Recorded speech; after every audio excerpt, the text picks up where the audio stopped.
C'était autrefois une des plus belles villes d'Afrique, au confluent du Nil Blanc et du Nil Bleu. Khartoum est aujourd'hui une capitale en ruine. Près de 3 ans après le début de la guerre, tous les bâtiments portent les marques de combats acharnés. Les hôtels, les mosquées et les routes. Même le palais présidentiel est en grande partie détruit.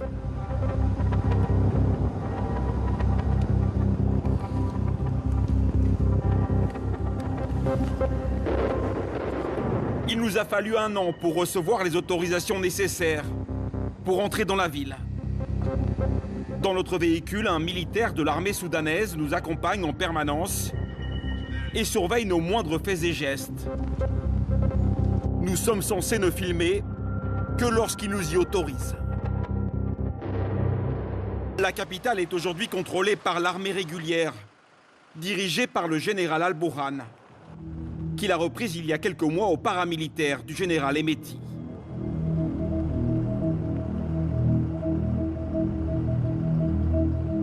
En quittant le centre-ville, dans la banlieue de Khartoum, nous découvrons des dizaines d'entrepôts, en grande partie détruits. Eux aussi ont été pris pour cible. Pourtant ici, il n'y a aucun bâtiment stratégique, pas de ministère ou de camp militaire. Alors pourquoi ont-ils été attaqués? Voici les installations d'Afritech, un des leaders du secteur agricole au Soudan, détruites. Et ce ne sont pas les seuls. À côté, ces bâtiments ont été attaqués à l'arme lourde. C'est quoi ça? Ça, c'est un morceau de roquette. Ça vient de là? C'est venu de ce côté-là, ça a frappé ici. Ces 3 hommes étaient les gardiens des lieux. Ils n'étaient pas armés et ils ont fui quand l'attaque a commencé.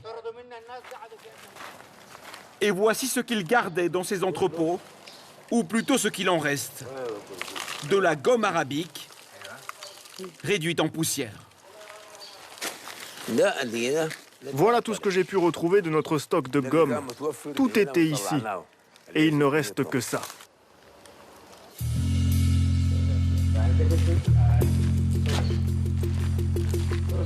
Ces milliers de tonnes de gomme arabique volée étaient ensuite stockés dans d'autres entrepôts, réquisitionnés par les paramilitaires, comme ceux-ci.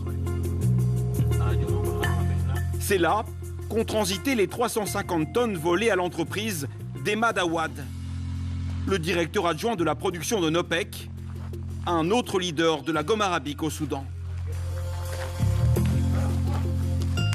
Il y avait de la gomme partout. Il a rencontré les paramilitaires pour tenter de récupérer sa marchandise. Et il a rapidement compris que l'argent du commerce de la gomme était devenu un des enjeux de la guerre.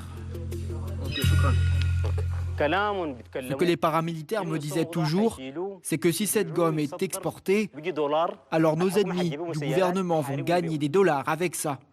Et avec ces dollars, ils achèteront des drones pour nous attaquer. C'est ce qu'ils disaient. Il faut donc vendre la gomme avant que l'ennemi ne le fasse.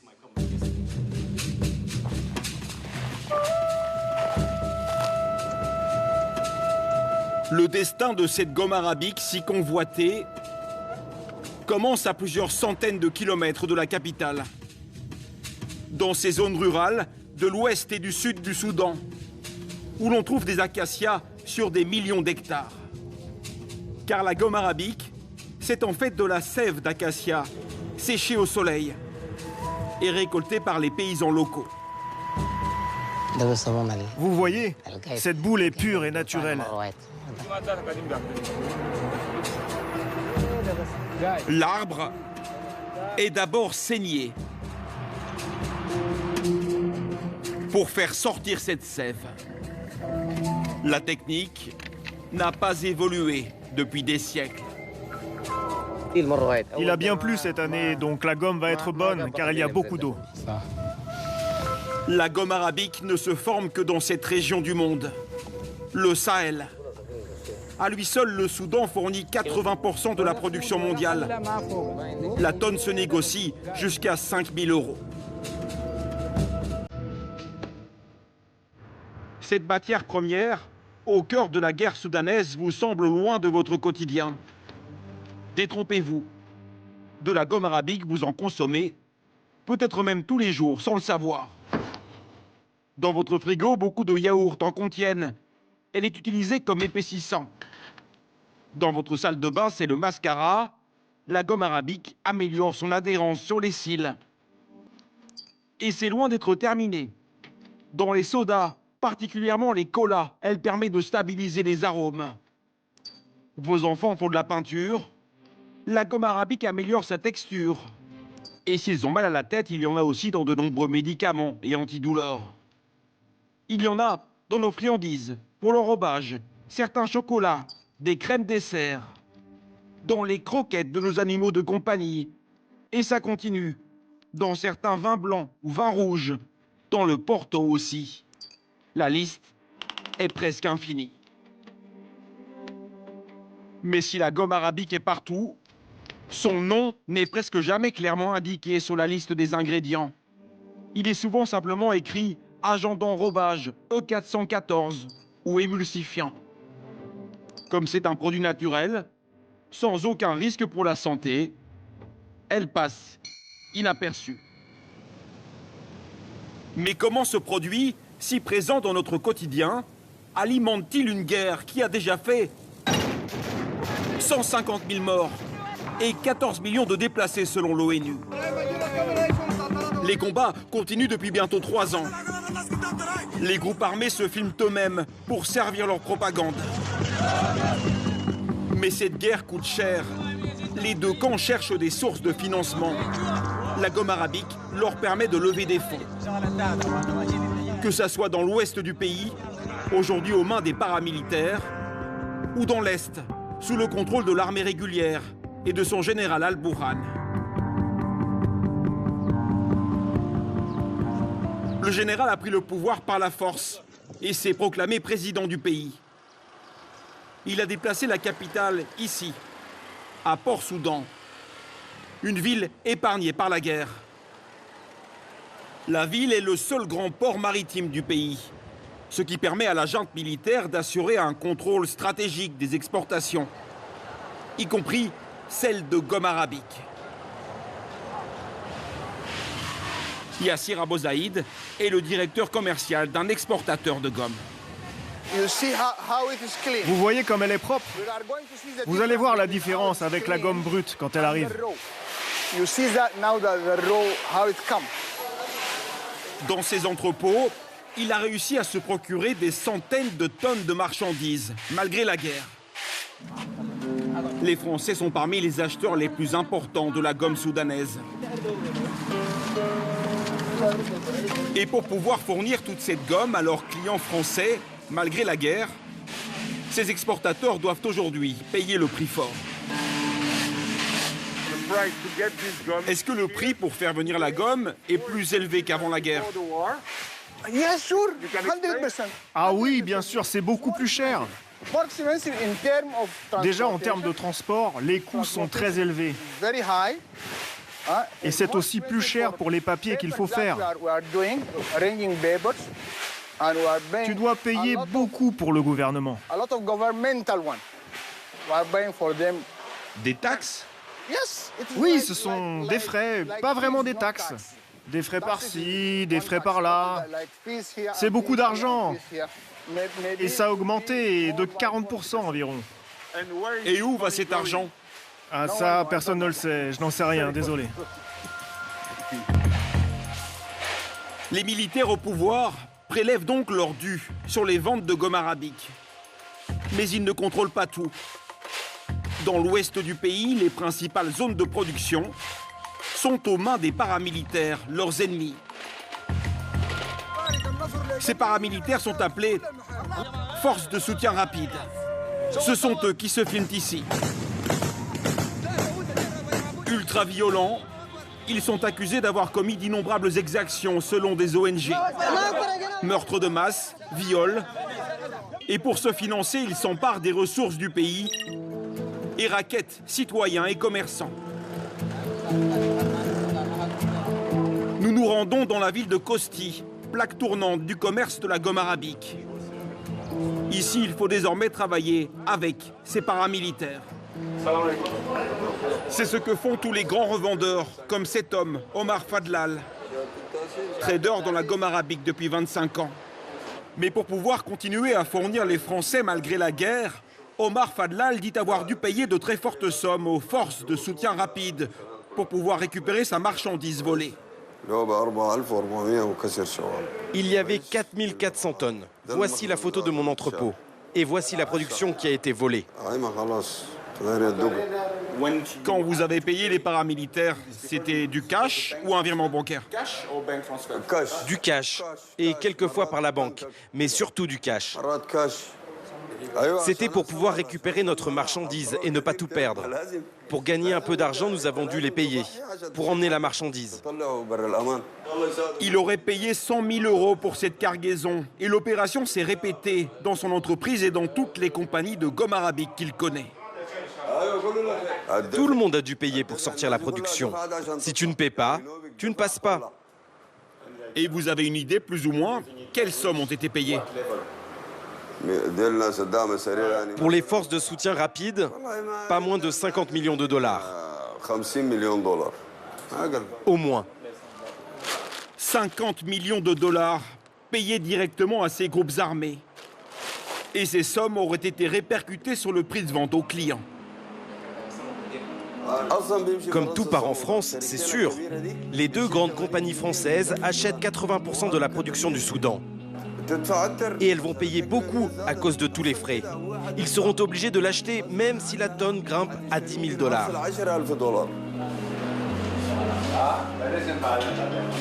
Le commerce continue, malgré la guerre et le trafic, car tout le monde y a intérêt. La filière fait vivre près de 5 millions de personnes dans le pays et rapporte plusieurs centaines de millions de dollars chaque année au Soudan. Et avec nous en duplex depuis Dakar au Sénégal, Fabien Fougère, correspondant France Télévisions en Afrique et co-réalisateur de ce reportage avec Nicolas Bertrand. Merci d'être avec nous.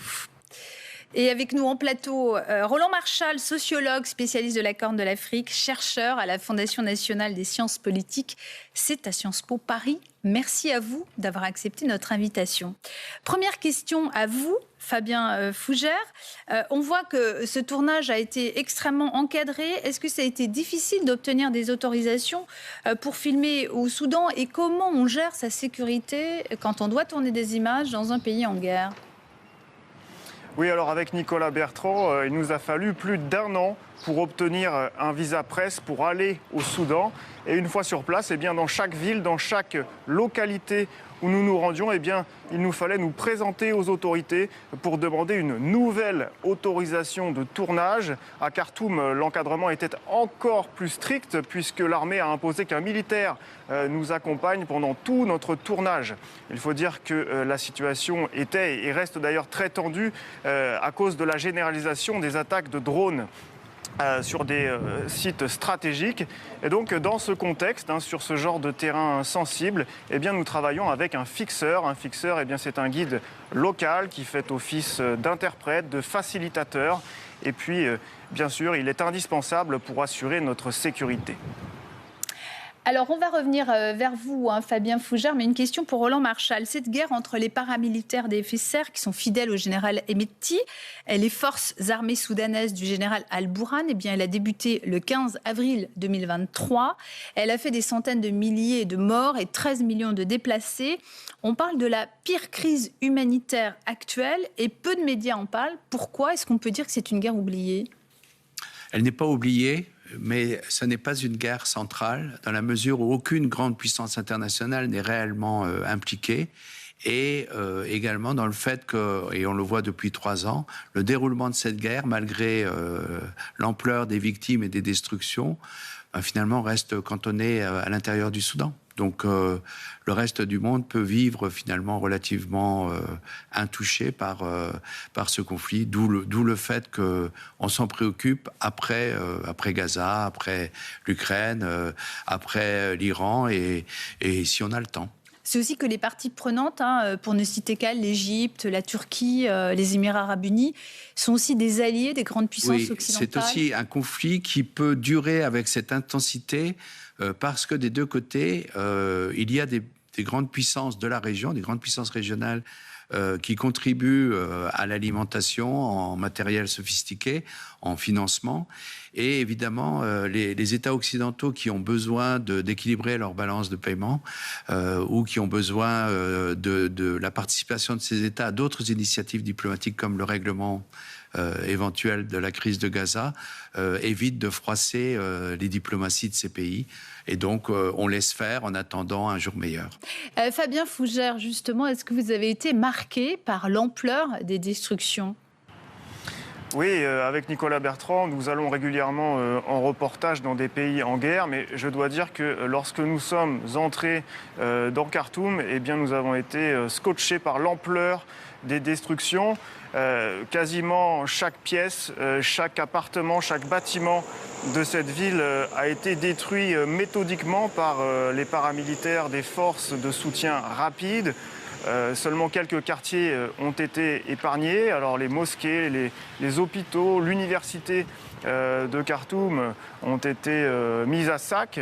Et il faut dire que dans ce contexte-là, lorsque nous circulions dans la ville, eh bien, nous voyions très très peu de gens, seulement des véhicules calcinés, et nous avions l'impression d'être dans une ville fantôme. Et justement, comment vit cette population, on va dire à Khartoum, mais aussi dans le reste du pays ? La moitié de la population de Khartoum a fui la ville pendant les combats, et pour ceux qui restent, pour ceux qui sont restés, les conditions de vie sont rudimentaires. Il y a beaucoup de quartiers qui n'ont pas d'accès à l'eau, pas d'accès à l'électricité non plus, et donc on a vu des gens s'approvisionner avec de simples seaux d'eau sur de vieilles canalisations. Les plus favorisés utilisent des groupes électrogènes 2 à 3 heures par jour, mais ce n'est pas le cas pour l'ensemble de la population, évidemment. Alors les marchés ont rouvert, mais avec l'inflation, les prix des produits de première nécessité ont doublé, voire triplé. Et puis il y a un autre problème à Khartoum, ce sont les hôpitaux. Il y en avait 20 avant la guerre, il y en a seulement 3 qui fonctionnent actuellement, et ils sont totalement saturés. Roland Marchal, cette guerre, elle oppose les paramilitaires des FSR, fidèles au général Hemedti, et les forces armées soudanaises du général Al-Burhan. Est-ce qu'on peut parler d'une guerre civile ? C'est une question compliquée parce qu'effectivement, au début, c'est 2 institutions militaires qui se battent au milieu des civils. Je crois qu'avec le temps, on peut quand même souligner que cette guerre prend une dimension de guerre civile dans la mesure où il y a beaucoup de violences contre les populations et que ces violences ne sont plus simplement le fait des paramilitaires en tant que tels et de l'armée régulière, mais de milices locales alliées à l'un ou à l'autre des protagonistes qui règlent des comptes locaux et qui, en fait, tue pas mal de gens. Fabien, et dans le reste du pays, dans les zones tenues par les paramilitaires, avez-vous assisté au même spectacle de désolation qu'à Khartoum ?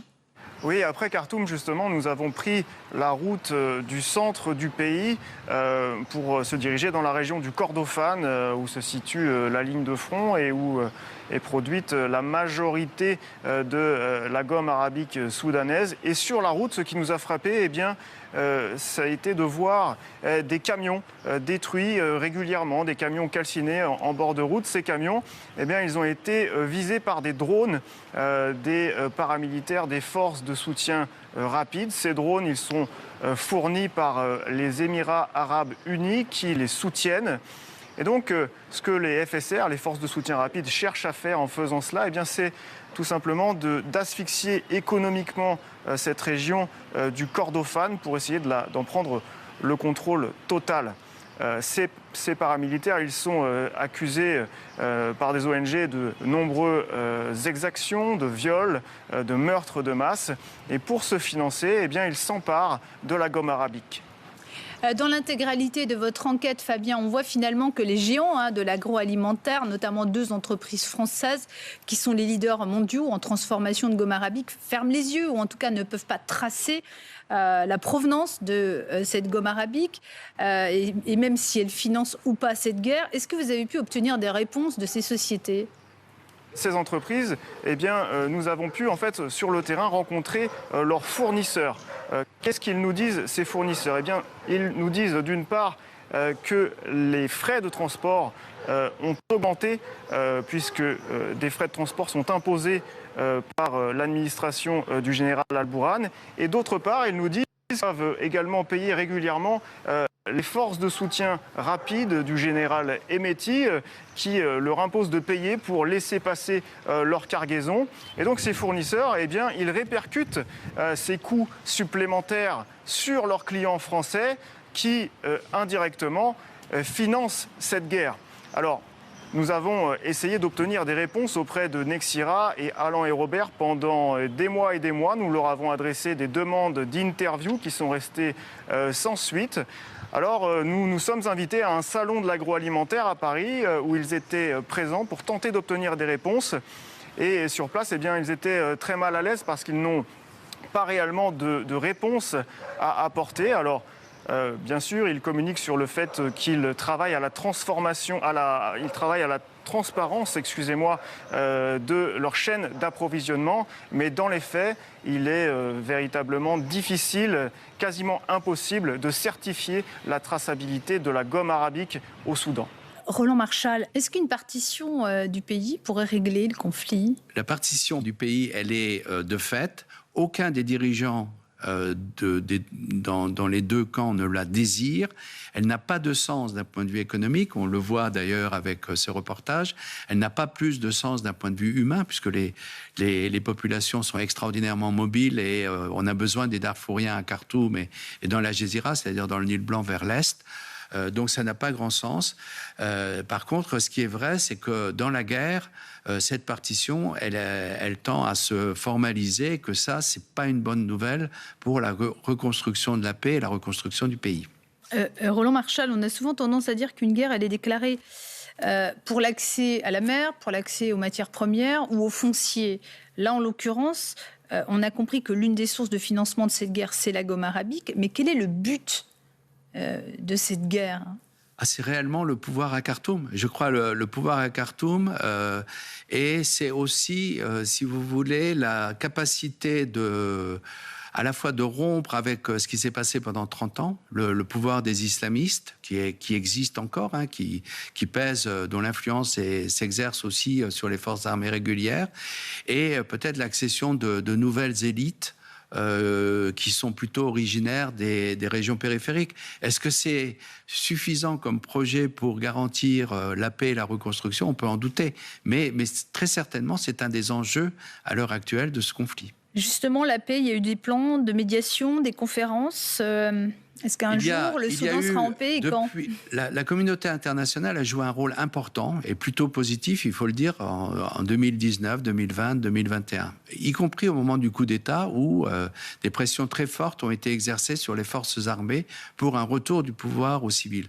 Ce qui s'est passé évidemment entre octobre 2021 et avril 2023, c'est le conflit en Ukraine, le fait que quelques mois plus tard, Gaza, et que la diplomatie internationale, très clairement, a laissé la guerre s'installer pour les raisons que nous avons évoquées en début d'émission, et qui fait qu'aujourd'hui, il va être très difficile, via l'organisation d'une médiation américaine, de trouver le chemin de la paix. Encore une fois, les Européens commencent à s'agiter un peu. La bonne volonté est là, mais il faut plus que de la bonne volonté. Il faut aussi la rigueur et puis être capable de parler avec des alliés et de leur dire des choses désagréables à un moment où notre situation économique n'est pas la meilleure. Merci Roland Marchal, merci Fabien Fougère d'avoir été en duplex pour nous depuis Dakar au Sénégal. Voilà, merci à vous.